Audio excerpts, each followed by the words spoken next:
be a crisp January night in Reykjavik, Iceland, a city so safe, so serene, that a young woman feels no fear walking home alone at 5 a.m. The streets are quiet, the northern lights faintly shimmering above. A 20-year-old named Birna Brjánsdottir, full of life and dreams, steps out of a bustling club, her laughter still echoing from a night of fun. She's just a short walk from home, a route she's taken countless times. But this time, she never makes it. Her disappearance sparks the largest search in Iceland's history, uniting a nation in hope and fear. What happened to Birna? How could a place so safe harbor such a dark secret? Grab a seat, take a deep breath, and let's unravel this tragedy together. Let me introduce you to Birna Brjánsdóttir. She was only 20, with a smile that could light up the gloomiest Icelandic winter. Born in 1996, Birna was the kind of person everyone loved. Kind, responsible, always there for her friends and family. She worked at a clothing store in Reykjavik, showing up on time, every time, with a contagious energy that made her a favorite among co-workers. Her life was simple but full, spending time with her mom, chatting with friends, and enjoying nights out in the vibrant heart of Iceland's capital. Reykjavik, with its colorful buildings and cozy cafes, felt like a safe haven. In a country of just 330,000 people, where murders were rarer than a sunny day in January, averaging less than 2 a year, nobody thought twice about walking alone at night, not even Birna. On January 13, 2017, Birna was out at Hura, a lively club on Reykjavik, Reykjavik's main street, buzzing with music and laughter. Picture her dancing under neon lights, her dark hair bouncing as she laughed with friends, carefree and alive. The night stretched on, as Icelandic nights do, with the sky still dark at 5 a.m. Birna decided to head home, a short 15-minute walk to her apartment. She stopped for a falafel pita, her last known meal, captured on grainy CCTV footage, stumbling slightly as she walked down Laugavegur. Maybe it was the drinks, maybe just the late hour, but she seemed fine, just another young woman heading home after a good night. That image of her, clutching her pita, alone under the streetlights, is the last the world would see of Birna alive. The morning of January 14, 2017, started like any other, until it didn't. Birna was due at work, but her shift came and went. No call, no text, no Birna. This wasn't like her. Her mother, filled with a gnawing dread every parent fears, called the police. Something was wrong, terribly wrong. Word spread fast in Reykjavik's tight-knit community, and soon the entire nation was holding its breath. Iceland launched its largest search and rescue operation ever. Over 700 volunteers, imagine that, 700 strangers united by hope, combed the city. Helicopters buzzed overhead, drones scanned the rugged landscapes, boats scoured the icy waters, and search dogs sniffed every corner. From Reykjavik's narrow streets to the windswept cliffs of the Reykjanes Peninsula, everyone was looking for Birna. This wasn't just a missing person case, it was personal. Icelanders felt like they knew Birna. She was their sister, their daughter, their friend. Social media exploded with pleas for her safe return.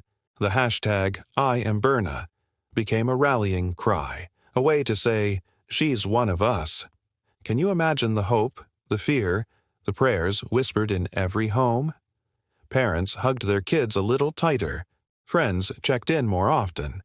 In a country where everyone feels connected, Birna's absence was a wound felt by all. The search stretched on, day after day, with no sign of her. The nation clung to hope, but a shadow of fear grew darker with each passing hour. The police didn't waste a second. They dove into hours of CCTV footage, piecing together Birna's final moments. There she was, on Laugavegur, eating her pita, walking unsteadily but purposefully. Then a clue. A red Kia Rio caught on camera, circling the street at the exact time Birna vanished. Who was in that car? Why were they there at 5 a.m.? The police traced the car to Hafnarfjordur, a port town just 10 kilometers from Reykjavik. It was rented by crew members of the Polar Nanok, a Greenlandic fishing trawler docked at the harbor. The investigation zeroed in on that ship. Police found Birna's Doc Martens boots, those iconic black boots she loved, abandoned near the harbor. Her boots, lying there in the cold, were the first sign something sinister had happened. Then, inside the red Kia Rio, they found traces of her blood. Her blood. The kind of evidence that turns hope into dread. On the Polar Nanok, they discovered her driver's license, a small piece of her life now in the hands of strangers. The Icelandic Coast Guard, in a dramatic move, boarded the trawler at sea. 2 Greenlandic fishermen, Thomas Miller Olsen, 25, and Nikolai Olsen, were arrested. The nation watched, hearts pounding as the pieces of this nightmare started coming together. Every new clue felt like a punch to the gut. Birna's boots, her blood, her license. These weren't just evidence. They were fragments of a life stolen. 8 days after Birna vanished, on January 22, 2017, the search ended in the worst way possible. Her body was found near Selvogsviti Lighthouse, a lonely beacon on the Reykjanes Peninsula, 40 kilometers from Reykjavik. She was washed up on the rocky shore, her life stolen in the cruelest way. The autopsy revealed horrors no one could prepare for. Birna had been strangled, her face struck with brutal force and, most gut-wrenching, she was likely still alive when she was thrown into the freezing ocean.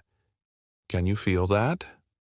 The weight of a young life, full of promise, ended in such a brutal, senseless way? The image of Birna, alone in the icy waters, is one that haunts Iceland to this day. Iceland stopped. A country where murder was a rarity, less than 2 a year, wasn't ready for this. Vigils sprang up across Reykjavik, in small towns, even in Greenland. Thousands lit candles, their flames flickering against the winter dark. Eger Birna trended again, now a cry of grief and solidarity. Birna wasn't just a name, she was Iceland's daughter. Her funeral at Hallgrímskirkja, Reykjavik's towering church, drew 2,000 people. The president was there. The prime minister was there. Strangers stood shoulder to shoulder, tears streaming, mourning a woman they felt they knew. The pain was raw, a shared wound that cut deep into the heart of a nation. The police had their suspect, Thomas Miller Olsen. Nikolai Olsen was released. But Thomas? The evidence was damning.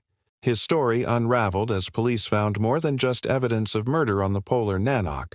They uncovered 20 to 40 kilos of hash, tying him to drug smuggling too. He tried to dodge blame, pointing fingers at another crew member, but the truth was undeniable.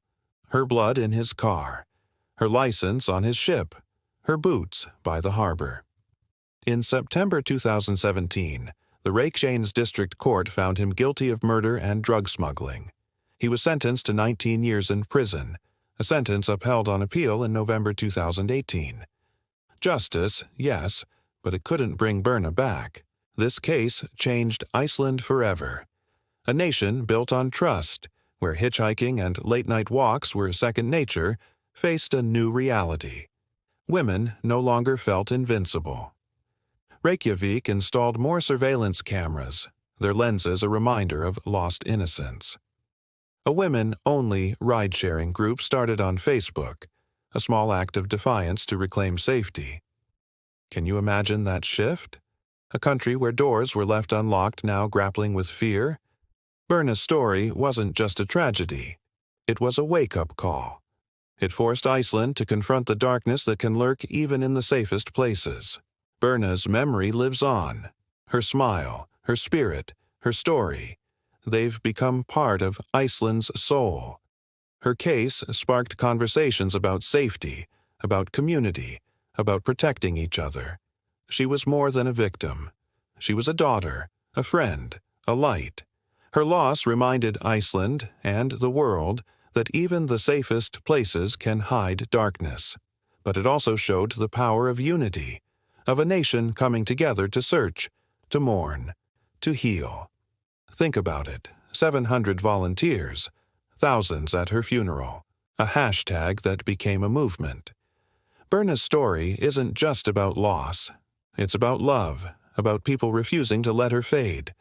What would you do if it was your sister, your friend? Would you search? Would you light a candle? Iceland did, and in doing so, they kept Birna's light alive. That's the story of Birna Brjánsdóttir, a young woman whose life was stolen but whose legacy endures. This case hit me hard, and I know it's hitting you too. What do you think about Birna's story? Have you ever felt that fear, that loss in your own community? Drop a comment below. I read every single one, and I want to hear your thoughts. If this story moved you, if it made you think, hit that like button. Share this video with your friends, your family, anyone who needs to hear it.